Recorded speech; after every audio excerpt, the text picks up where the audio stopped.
Welcome to the Enterprise Excellence Podcast, where we explore how to engage and align everyone in an organisation to execute continuous improvement and innovation. This show brings you insights from global experts and practitioners who share their journeys in creating cultures of excellence to deliver sustainable results and a better future. I'm your host, Brad Jeavons. Welcome to the Enterprise Excellence Podcast and Community. It's such a pleasure to have Mr. Gary Stewart on the show with us today. Gary has had an amazing career working in top organisations locally and globally. Gary has been the General Manager for Denso, part of the Toyota Corporation Group, led the development of ASEAN, and is the author of the books Restart Australia, Drain the Incompetence, and also Innovation Swamp. Gary is an expert in enterprise excellence, and it's such a pleasure to have him on the community and the podcast today. Gary's going to be using a worksheet to guide through listeners as part of the community event, which is a group event that you're going to be listening to as this podcast. You can get hold of this template from the Enterprise Excellence Podcast website or Enterprise Excellence Group website. And I'll put an image up now for you to have a look at. But without further ado, let's get into the show. Gary, thanks so much for joining us. I'll let you take it away. All right, thanks, Brad.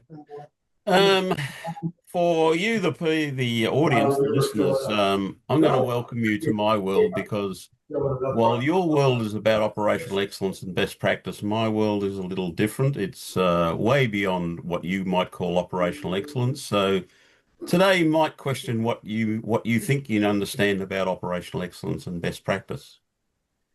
For many people, operational excellence is a journey into a better business outcome. But I'm going to ask you a better question, which is, what is OPEX to you, the individual human being? What is your individual capability level of OPEX? And to help you answer that, I'm going to raise this little challenging thought for you that we'll answer at the end of the session.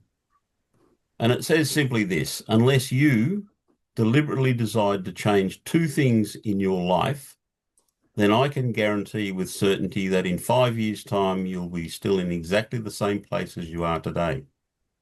What are those two things? Well, let's see if you can guess them by the end of the talk. If you did find time to listen to the 5-minute audio backgrounder and a copy of the worksheet from Brad, then following along will be a lot easier. If you don't have a copy of the audio and you don't have a copy of the worksheet, then following along is going to be a little bit more difficult. But the explanation is simple enough for you to follow along. You'll just need to do some basic mental math and some simple mental imaging to understand and retain the content. But let me start with a word of warning. Most of what you will see and hear today is delivered in a fairly blunt, in-your-face style. I don't make any apology for that. What I'm going to say needs to be said. So if you're feeling a bit beaten up by the end of this talk, then welcome to my world. What Brad's asked me to talk about is why innovation fails, but why innovation fails is only one single box out of a 64-box puzzle box that I've been working on for the last 18 months. You can think of that like a 64-box mind map, with a cause and effect line running between each and every one of those 64 boxes.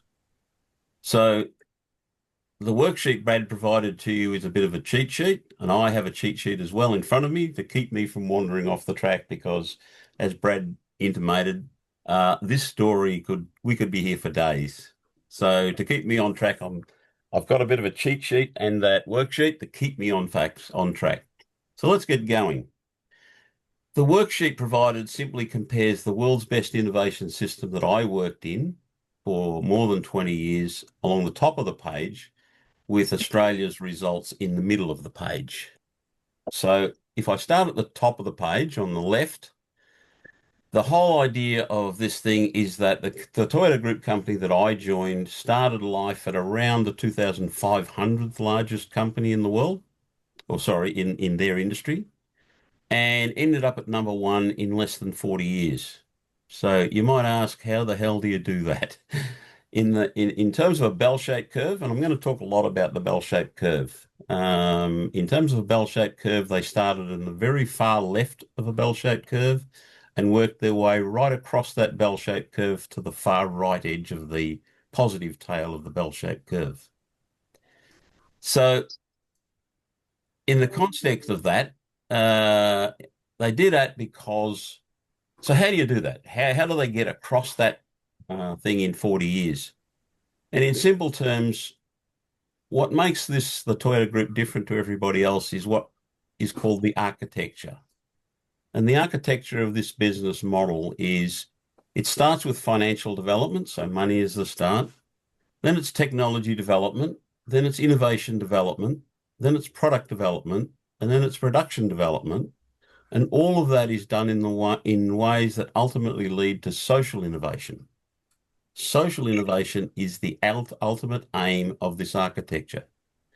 In other words, what we did in the Toyota Group is created an architecture that is a disruptive business model, and its purpose is solely to end up with social innovation.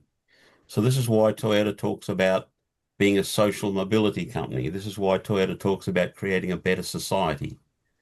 The whole idea of the Toyota Group is to create social innovation, take the society forward. So if I move on from that box to the middle top of the worksheet, there's a thing called the perfect line concept. So what I want you to do, if you've got the blank in front of you, is write the words the perfect line beside the word concept.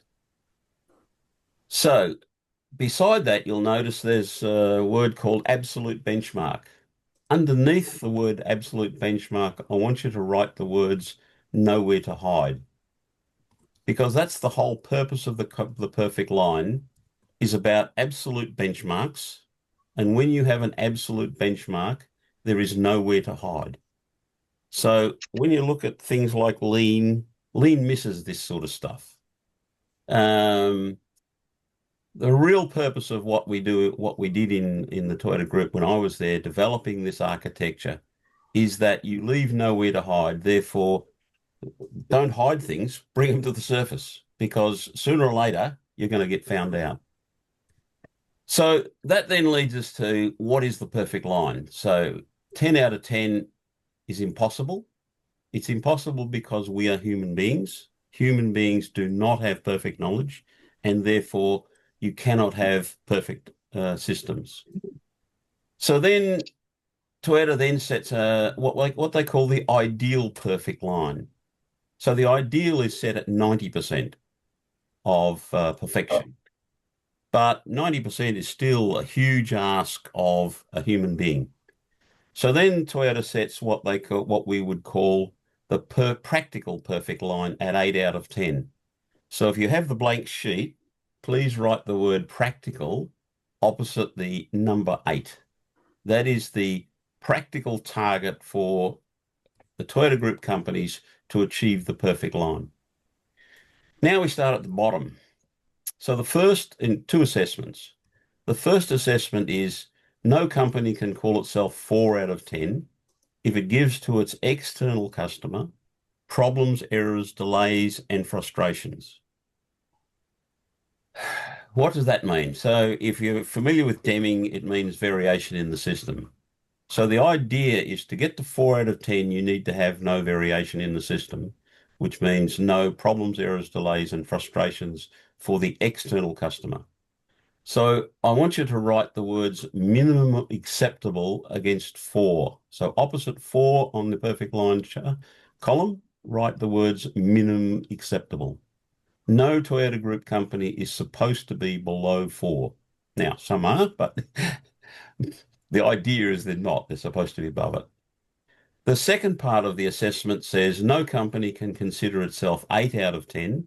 That is the practical perfect line. If it gives to its internal systems problems, errors, delays, and frustrations. So again, variation in the internal systems. Now, that may raise a question for you is, if 2 out of 10, so sorry, I skipped over something. So if we take the average Western company, they've got to be less than 4 out of 10. Do you know any company in your knowledge that has achieved 4 out of 10, which means they don't give problems, errors, delays, and frustrations to their external customer. Now, in 25 years of asking that question, I've never had anybody, at least nobody that I can believe, that has achieved 4 out of 10. So if you draw a bell-shaped curve between 0 and 4, the average is about 2. So some companies will be at 3, some will be at 1, some will be at 0.5. A few might be at 3.5. So if you draw a bell-shaped curve, the average is 2. So for those who don't have the sheet and doing mental maths, I'm just going to refer to the typical company is a 2 out of 10 company. So how do you avoid being a 2 out of 10?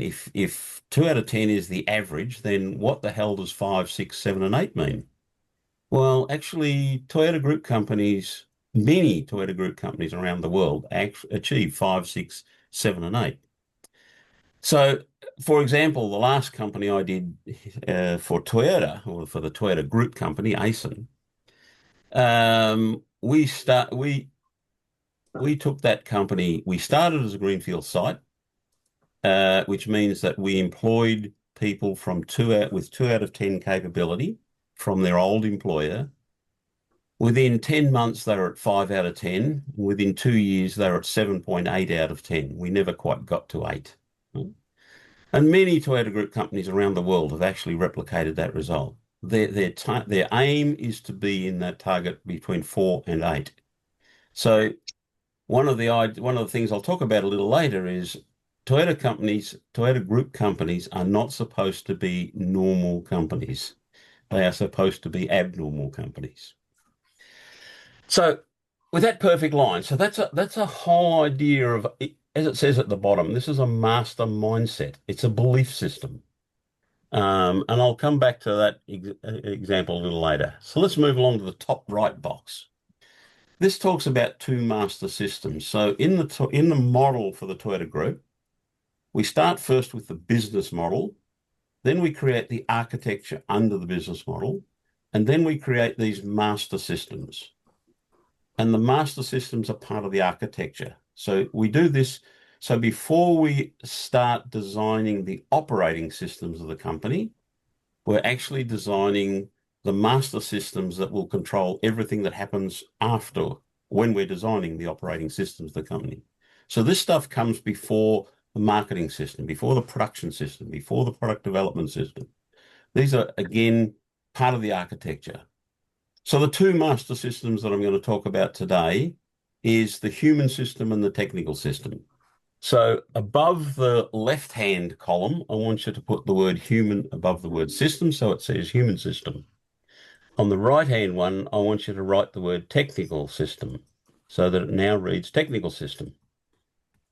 Now, down at the bottom, it says key point, and there's some blank spaces. I want you to write human system always limits the technical system.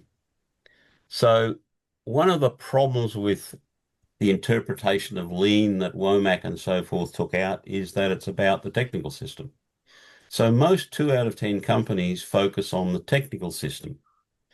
The difference in the Toyota Group is that you don't focus on the technical system, you focus on the human system. And the reason for that is that in the lean world, you've heard the saying, Toyota doesn't build cars, Toyota builds people. Our people build cars. The truth of that statement comes in that graphic. And now you should understand it as Toyota doesn't build the technical system, Toyota builds the human system. The human system competency builds the technical system competency. So that's the correct way to understand it. They've shortened it down to this, Toyota doesn't build cars thing, but this is the true model coming straight from the architecture.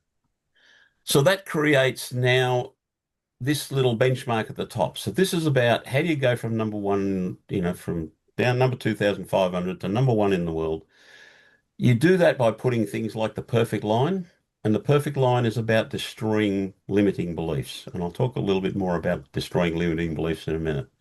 And then you have this. So you have the architecture and the master system, and that is what delivers the outcomes. Forget all the garbage you've learned in lean. It's the architecture and the master systems that deliver everything, because this is what creates the design of how you operate the business. So now with that in place, let me shift to the middle of the screen for you, which is where we're comparing it to Australia. So as you'll notice, this is essentially made as a bell-shaped curve with 1990 in the middle of the sheet. And the reason I've used 1990, because if you look at a whole lot of factors, the early 1990s was a point of inflection for a whole lot of economic and social issues. And I've used that because that's, as I said, the point of inflection. So I'm now going to measure Australia's performance on innovation, economic complexity, and manufacturing as a percentage of GDP against the benchmark of 1990. So in the terms of the innovation delivery, what I want you to do is under 1990, I want you to put a little tilde mark with the number 20. So the little, horizontal squiggly line and 20, meaning it's around 20. I'm talking about a 5-year period from 1990 to 1995, and I'm not fixing on 1 year. So it's around 20th in the world. So in 1990, we were around 20th in the world. In the box on the left, I want you to write the number 42. What does that mean? It means that we have gone backwards 22 places since 1990 in terms of the delivery of execution in the hands of a customer. In terms of, so let me find my little spot. So what does that mean in real terms? In real terms, that means this country, since 1990, has spent a little less than $500 billion on innovation to go backwards 22 places. Now, you might think that's okay, but I don't. I have this master question that I keep asking myself. Is that an absurd, ridiculous, or stupid result? Spend $500 billion to go backwards 22 places, for me, is stupid. So in the second box, I want you to write the word 50 or the number 50 with the little squiggly line, around 50th. So we were around 50th in the world. In the box on the left, I want you to put the number 105. So we are now 55 places worse than we were in 1990. Crazy stuff anyway. So again, I ask the question, is that an absurd, ridiculous, or stupid result? You'll come to learn that this is my favorite question I ask. Are the results absurd, ridiculous, or stupid? Well, especially when you consider the money we've spent, Gary. When you consider the money we've spent, it certainly becomes absurd and ridiculous. Yep, of course. I mean, the whole thing, as you're going to see, the reason innovation has gone missing is because of an absurd, ridiculous, or stupid situation that I'll explain in a minute. So into the third box under there, I want you to put the number 90 with the little tilde mark. And then over on the left, I want you to put number 150, meaning that Australia in the last 35 years has gone backwards by 60 places. So 55 places in economic complexity and 60 places in manufacturing as a percentage of GDP. So you can see that we have moved into -3, -4, and in the Japanese stuff that I learned, that's called the death spiral. The momentum down into the death spiral is accelerating. So that's why the problem for me. So the point of this graphic is that since 1990, this country has been marching resolutely into the death spiral. If you look at it from a 2026 point of view, what does the bell-shaped curve looks like? It looks like a wickedly skewed distribution to the left. Right? So we're no longer a normal distribution, we're a wickedly skewed distribution to the left. So let me just stop for a minute and ask you another question, which is this. Why the hell isn't Australia in the right-hand side of that bell-shaped curve? With the natural resources this country has and the natural ability of our people, why the hell aren't we in the right-hand side? Why aren't we at +2 or +3? And you'll see on your little sheet in grayed out, it says that. Why aren't we here? Why have we marched to the left and not to the right? Interesting question. So basically what's happened there is we've got three absurd ridiculous, right? Are you aware of any benchmark that Australia measures itself against? An absolute benchmark, I mean, not a relative benchmark, an absolute benchmark that places Australia in the right hand of that bell-shaped curve. I've only had 2 or 3 people who have ever come up with an answer to that. So what does that tell you? It tells you that the right-hand side of the bell-shaped curve is not a conversation we have in this country. And that's another interesting question. Why the hell? What's causing the retreat away from our rightful place in the right-hand side of that into the retrograde direction in the death spiral? Why the hell are we doing that? Right? So if you think that sounds bad enough, let me just punch you in the nose. Because that sounds bad, right? But I'm going to punch you in the nose now. At 42nd in the world, Australia is stone motherless last of all the developed countries in the world. In terms of economic complexity, at 105, we are stone motherless last of all developed countries. At 150th in the world for manufacturing as a percentage of GDP, we're stone motherless last of all developed countries. If that sounds bad to you, and it probably does, it gets even worse. There are lots of politicians, bureaucrats, economists who will say that 150th or 105th in the world for economic complexity, that is value added. So if you want to understand what economic complexity is, just think of it as value added. The more value added you are, the lower the number you are. So if you dig dirt out of the ground, you're 190th in the world. Right? If you build cars, you're at 20 or 30th in the world. So value added is not a problem to most bureaucrats and politicians. But did you also know back in 1990, so again, the 1990s thing, Canada, New Zealand, and Australia were all in a ballpark of each other, around 50th in the world. Today, Canada's in the mid-40s, New Zealand's around 50. Australia alone of those 3 nations has gone backwards by 55 places. Why? If you take manufacturing as a percentage of GDP, most politicians and economists will make a whole lot of excuses. Using relative benchmark, they'll try and excuse everything because of our large mining component. They say, well, that's because of the mining component, but that's garbage. 2 countries, Canada and Brazil, have very similar results to Australia.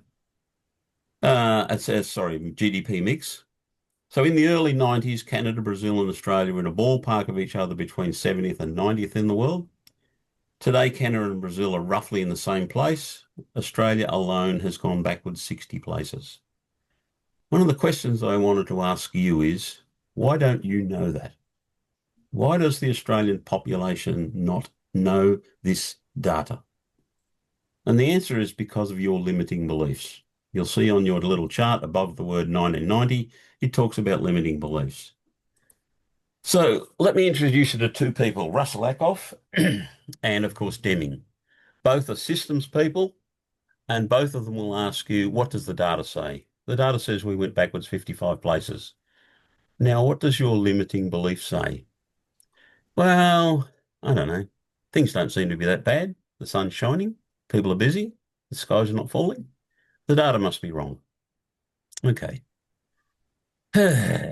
So what does Deming say? Deming in his booming voice would say, in God we trust. All else bring data. So what does the data say? We went backwards by 55 places.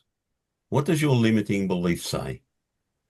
I can't see it. The data must be wrong. So the question is, why have you got that wrong limiting belief? Why do you have a limiting belief that things are not so bad?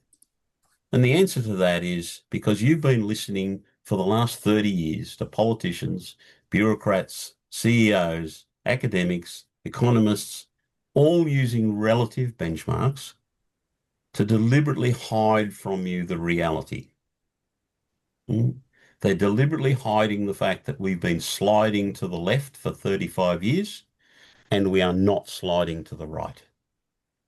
That's why they use relative benchmarks. The whole purpose of relative benchmark is to hide things from everybody. So the big problem for us as a country, and for you as well, is that we don't punish people for using relative benchmarks. Now, a relative benchmark is fine if it's used as a subset of an absolute benchmark. You should always use only relative benchmarks only as a subset of an absolute benchmark. They are never good, never okay to use a relative benchmark on its own. But of course, politicians use them all the time.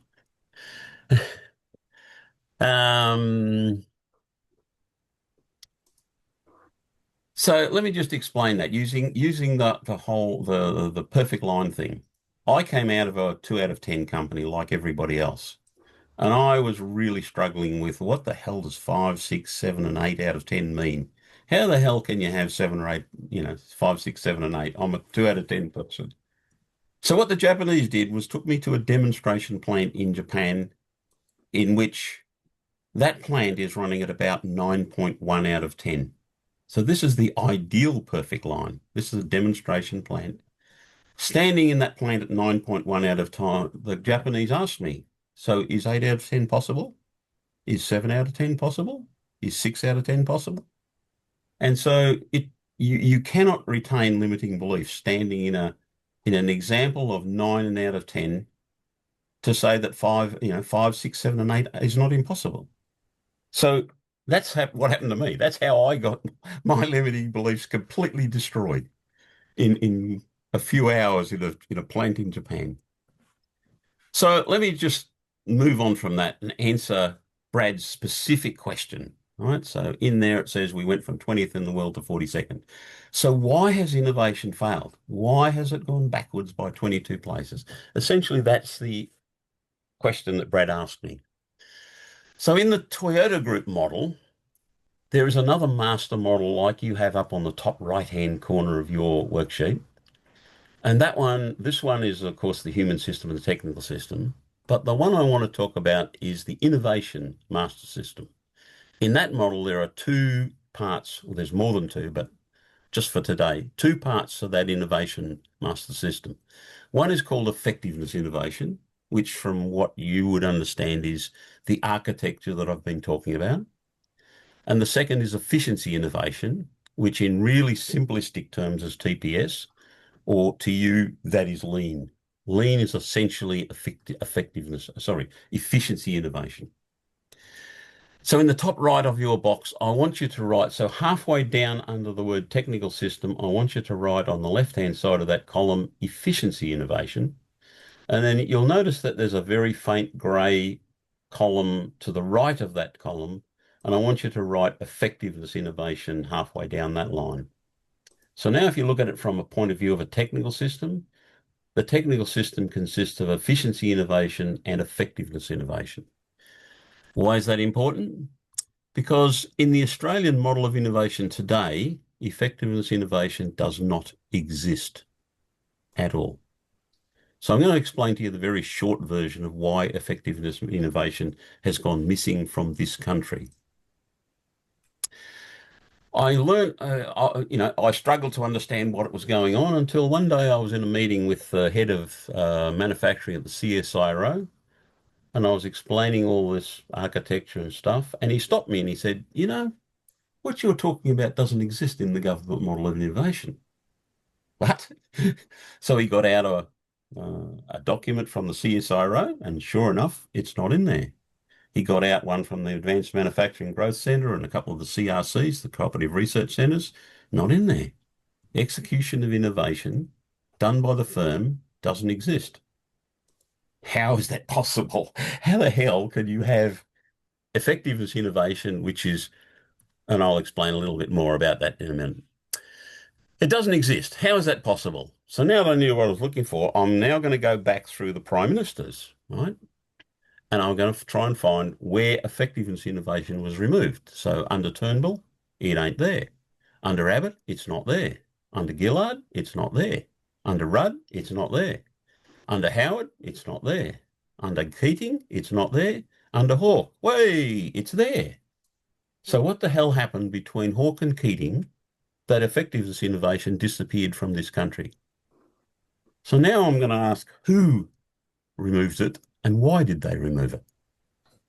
So after a bit of searching, I found somebody who worked in the innovation department under both Hawke and Keating. And he explained it this way.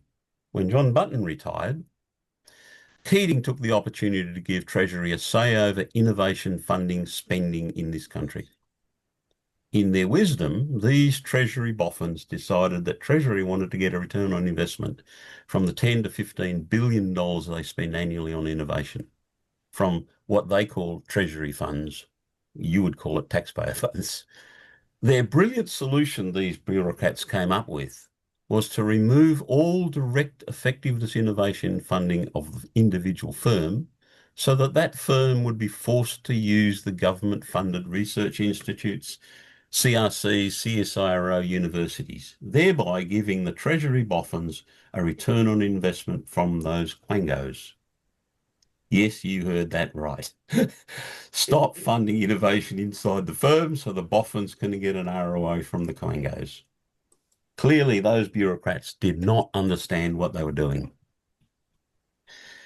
And they don't understand the consequence. Even today, if you look at the bureaucrats, they're puzzled. Why has innovation gone missing? Why has productivity gone missing? Really simple, but they can't understand that. So this legislative change that was made under Keating in 1994 is why this country has marched resolutely into the death spiral. It's why there is absolutely no conversation about the right-hand side of that bell-shaped curve. Gary, what was the big bit that shifted, mate? So when it comes to what was the big thing that shifted with that? So the investment started to be controlled by the CSRO and channeled there. What was the big shift that manufacturers on this call would have seen back then? What would have happened before that and then after that for them? No, they didn't. You wouldn't have seen it because there was a shift. I'll come to that in a second. There's a shift in the way they did the funding. And I'll explain that because the way we changed the funding, China did the exact opposite to what we did, which explains why China's rising and we're falling. Anyway, so I'll answer that in a second. So, so what I want to ask you is a question.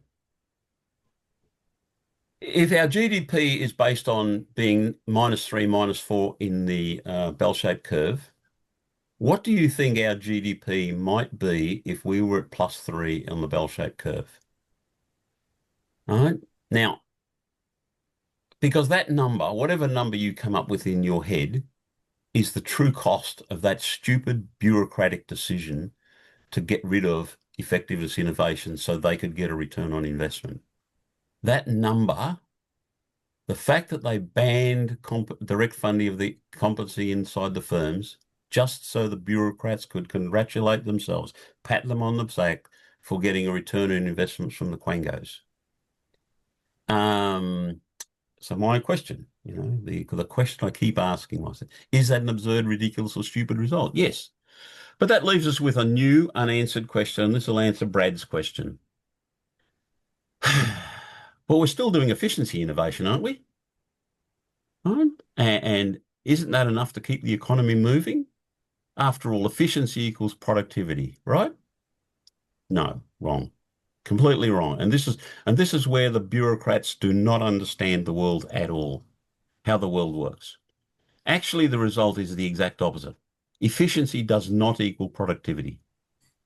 You see, in the architecture of the world's best system that I've been describing, there's a little statement. So again, like this master systems, there's these master concepts. The master concept is this: effectiveness first, only then efficiency, but only in ways that never ever diminish effectiveness.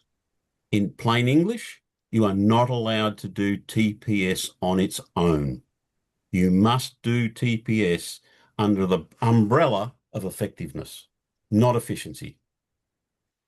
And the reason you do that is because if you focus on efficiency to the exclusion of effectiveness, then the total cost of the total system will rise, even though the piece price is falling. Now, I want you to think about that for a minute. Sorry, my little thing's stuck. I want you to think about this for a minute, right? So If you focus upon efficiency, for you, lean or TPS, to the exclusion of effectiveness, innovation, the Toyota Group architecture that I've been talking about, then the total cost of the total system will rise, even though the piece price is falling. This is the key thing that Womack, Jones and Roos and the lean fraternity completely misunderstood. Why does that happen? For the simple reason that a blind focus on efficiency will end up destroying the effectiveness of every other system in that organization. And when you destroy the effectiveness of the systems, the total cost of the total system must always rise. So now do you understand why lean can't stop the descent into the negative spiral? You know, you guys, people like you have been doing lean for 35 years now, and it hasn't stopped us. And America the same. Canada, Europe, lean hasn't stopped us going into the spiral, because lean doesn't stop you going into the spiral. Lean won't get you to, in terms of the perfect line, lean won't even get you to 4 out of 10. Lean will get you from 1, 2, up to 3 out of 10, 3.5, and won't get you to 4. So, point I want you to take away from that, true cost reduction only ever comes from effectiveness innovation. Economic productivity, this mysterious thing that everyone talks about, economic productivity does not come from efficiency. Being more efficient does not make you more productive. What makes you more productive is being more effective. The more effective your systems are, the more productivity you get. So when you kill effectiveness, as Australia has done 35 years ago or 30 years ago, costs must rise. Productivity must fall. So this is precisely why innovation has gone missing from our country for the last 30 years. It's precisely why economic productivity has gone missing for the past 30 years. It's also why the cost of everything has been on the rise for the last 20 years. The cost going up is not a recent thing. It's been happening for 20 years. We've just noticed it more recently because of particular circumstances today. But the total cost of the total system, everything, total system in this case is our economy, the total cost of the total system in our economy has been rising continuously for the last 20 years, and the politicians and bureaucrats have no idea that they are the cause of it. So the boffins in Treasury, in order to get a return on investment for the Treasury boffins to pat themselves on the back, they killed off effectiveness, including in the R&D tax concession, leaving only efficiency innovation for industry support programs, meaning this country has for the last 30 years relied upon efficiency as its only tool for industry support. You should now understand why that's the problem. 30 years later, the result of that inept Treasury decision caused a blind pursuit of efficiency by governments, bureaucrats, CEOs, boards, academics, economists, and even the media has focused on efficiency. No one has recognised that effectiveness has disappeared.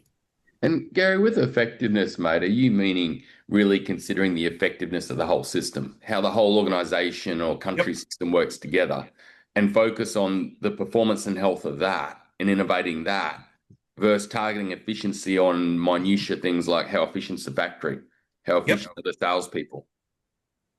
So if we have time, I have a case study example that Brad will ask me about if we don't run out of time at the end. So another conversation for another day is, China did the exact opposite. China doubled the incentives for effectiveness innovations about 15 years ago. China doubled the incentives for effectiveness innovation and halved the incentives for efficiency innovation, which is why China has risen 100 places in the same time that we went backwards 22. Look at the linkage between the two things. So I've basically answered Brad's request for this podcast. Can you understand now? Look at the worksheet. Can you understand why innovation's gone missing? Stupid decisions by bureaucrats and politicians. Do you now understand why this mysterious thing called economic productivity isn't a mystery at all? It's not a mystery. You kill effectiveness innovations and productivity goes. It has no choice. So I've beaten you around the head a little bit, so let me beat you a little bit more. Without effectiveness innovation, there is no such thing as social innovation. You cannot take society forward if you kill effectiveness innovation. Right? And that is the true cost of that stupid Treasury failure. We have killed off social innovation in this country. Yeah, sorry, I get really annoyed about this sort of shit anyway. So let's pull that foundation behind us, right? And I want to go back to the middle graph in the middle of the page. I'm going to change your thinking completely. What you're looking at is a linear graph. It goes across the page. So if I look at, we're at -3, -4. Well, let's go to my +3. We just got to go across the page. Really easy. But that's not the way the real world works. So what I want you to do is to change that sheet. You'll notice under -1, there's a little grayed out triangle. And then under -2, there's another one. So I want you to get a pen or a pencil and draw a line from 0 to the first triangle, to the second triangle, to the third triangle under -3, to the fourth triangle under -4, all the way to the bottom corner, left-hand corner of the worksheet, where the little tombstone is. Now, you might laugh at the tombstone, but this is exactly the way it was explained to me 40 years ago. So now I want you to do the opposite. Over on the right-hand side, under the +1, there's a little grey triangle. Draw a line from +0 to +1, +2, +3, +4 up in the box on the right-hand side, right up to the top one under the word concept, right at the top right-hand corner of the page. What you've now done is drawn the spiral curve, what the Japanese talk about as a spiral curve, in two parts. One is there's a descending spiral curve to the left. There's an ascending spiral curve to the right. So now if you go back to the same thing I asked you to do a little while ago, when you look at it from a linear point of view, it's easy to just cross the page. Can you see now why it's so difficult? If you go from, let's say, -4 to +4, that ain't easy. You've got to walk up the down escalator. Think of the left-hand side of it like a down escalator. You might think of the top as an up escalator, the right-hand side, but actually it's a down escalator as well, and I'll explain that. So what you're trying to do, and why this gets worse, and why the problem for us going to the left is that we're getting into the descending spiral that is accelerating as it gets steeper and steeper going down. So that when you move from about -2 to -3, you've accelerated down the descending spiral. When you go from -3 to -4, you've accelerated even faster. Can you see why companies die? Once you get past about -2, it is really, really, really difficult to get them back. If you go on the right-hand side, so the ascending spiral curve,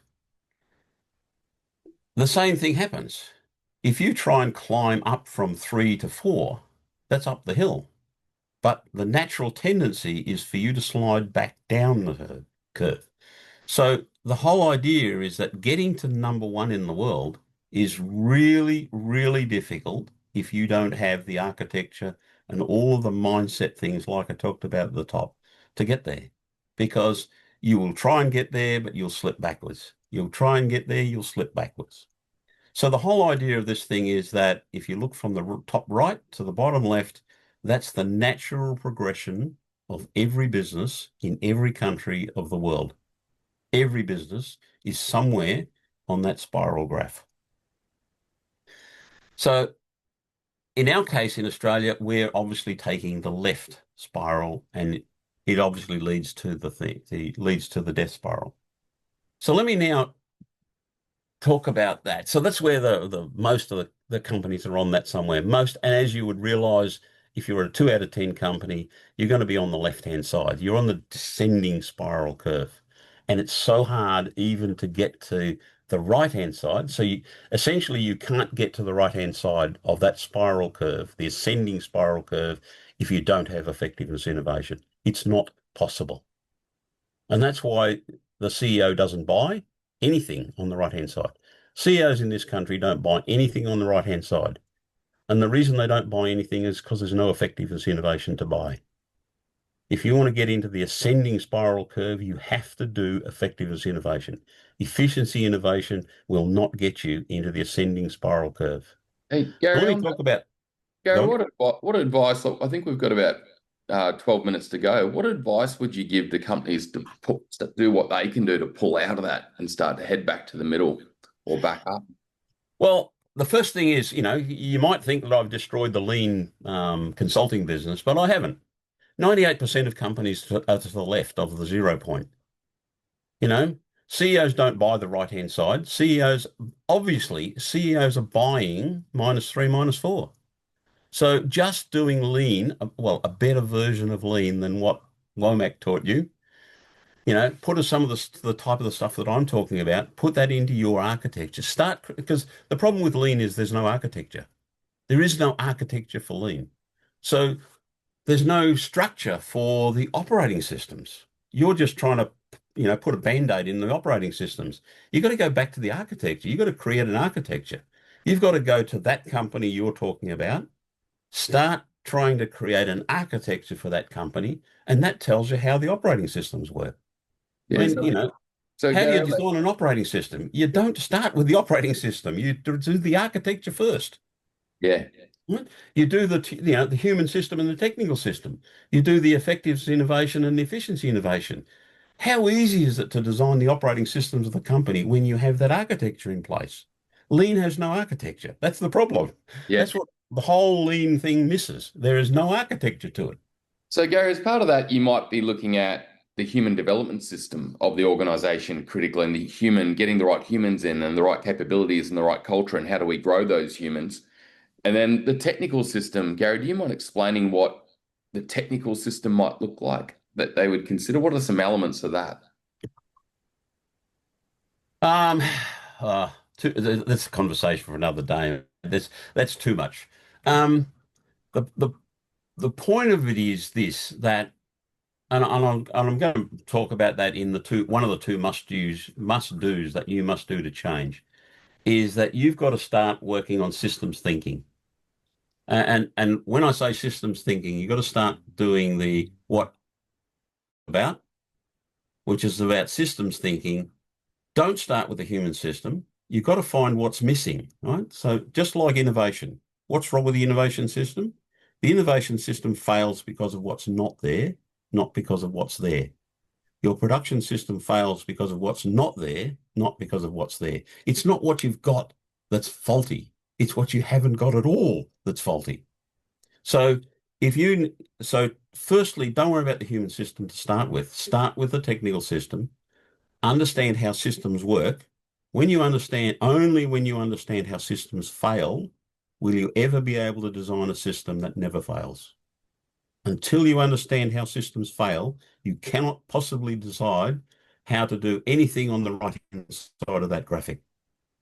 You first must understand, why does the system fail? And that's why you should read Ackoff. You should study Ackoff, right? Because he will teach you why systems fail.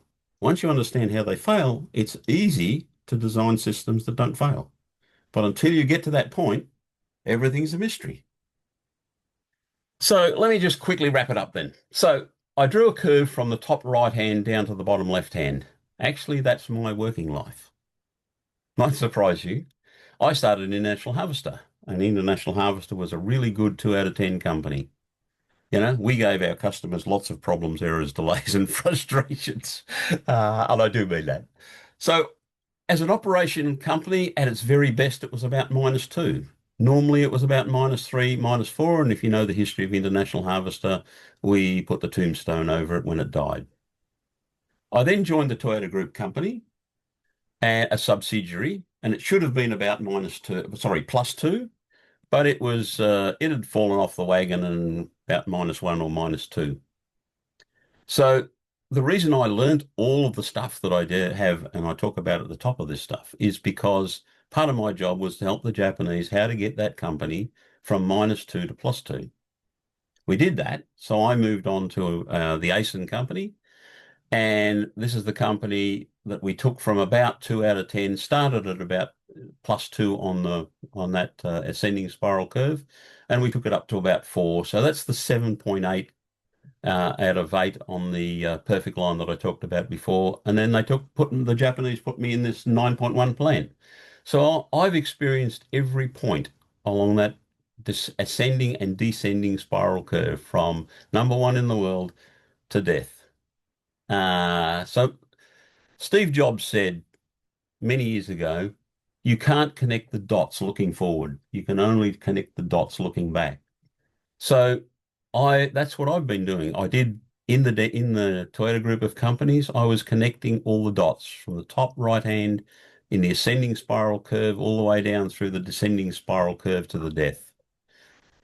So then I thought, well, I'll go and help companies. And so I went consulting. So the third chapter of my life was consulting, only to find that, of course, no one buys the right-hand side of the bell-shaped curve.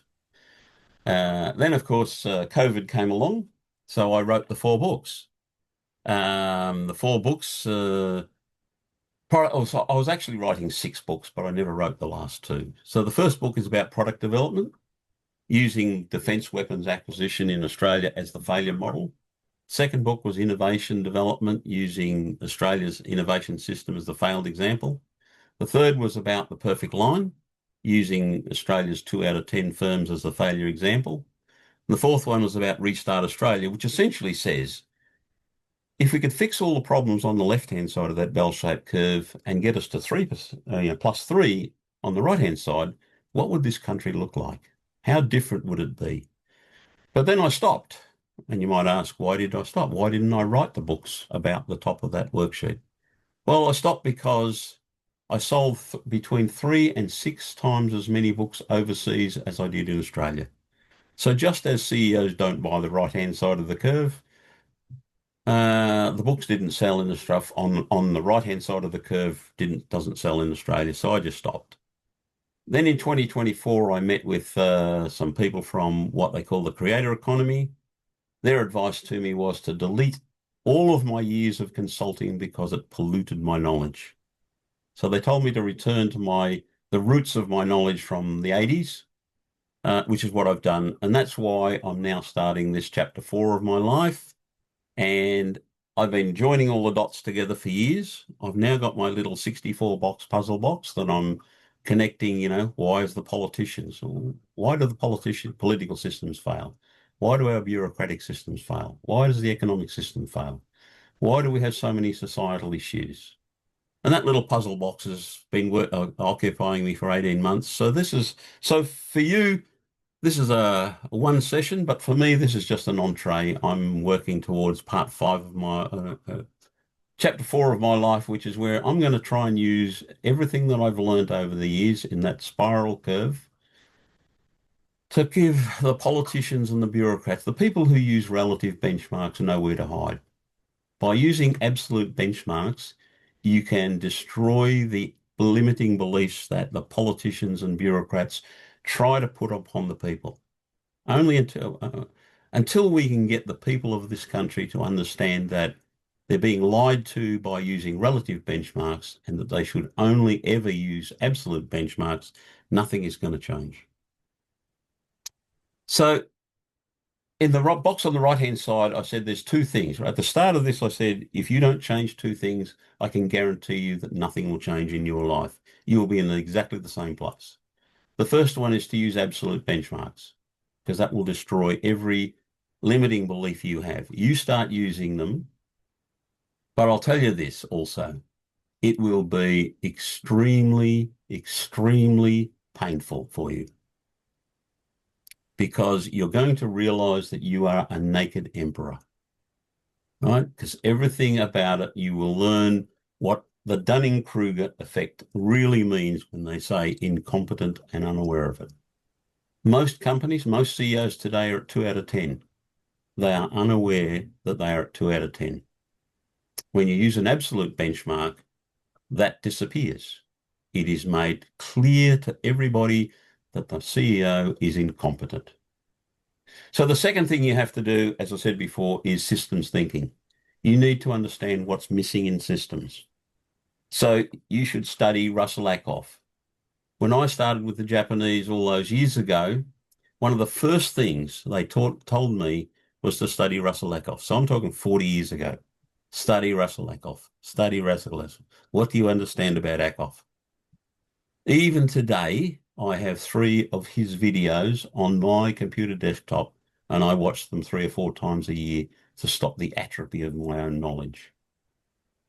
So down on the bottom right-hand side, you've got the 5 readings. I won't go through them. The first 3 are simply, they will help you to understand that there is far more to the Toyota Group system than Lean ever will tell you. Ackoff, and then the final one is a thing called iPencil. And if you've never read it, you should read it, and read it 5 times, and then you'll really understand what some of the stuff that I'm talking about. So with that, I'll hand it back to you, Brad. Yeah, well, Gary, I really appreciate the time and knowledge, and I've got a fair few questions myself, mate, and I'm sure listeners do too. What I'm thinking, Gary, is I think if you would spare it, mate, I would love another session, which is a Q&A, if you'd be open to it at some stage, Gary. I don't know what your thoughts are there, but... Yeah, no problem. I mean, I realise when I always talk like this, it raises more questions than I answer, actually. Well, the thing that really gets me is that we've got to go back to these experts of the past and the knowledge they used to really push our globe, everything forward, to know what we've got to do to make things better forward now. Sort of like we've lost that base knowledge of systems thinking and, really understanding absolute benchmarks and looking at the bigger picture versus trying to break everything into really little boxes, which is what we've done. Yeah, the whole, well, but you've got to understand I don't ask the question what anymore. I just ask why. Charlie Munger said many years ago, show me the incentive and I'll show you the outcome. And you've just got to look at what the incentives is. So what's the incentive for the politician to avoid absolute benchmarks to the maximum degree? They will only ever use relative benchmarks because, it gives them plenty of places to hide from things. As soon as you put an absolute benchmark in front of them, they'll fall apart because they can't handle it, because they will be revealed as a naked emperor. The same goes in organisation. As soon as you have siloed systems and siloed measures and siloed everything, it gives, or you don't even have a measure or a system to it, it just allows total everything to hide, really. What's the old saying? No system, no process, no problems. Yeah, that's right. No problem. Well, the other issue for you guys is, of course, you're consultants. So, you've got to treat the CEO with a bit of kid gloves. I'm retired. I don't have to do that anymore. So, I just tell it like it is now.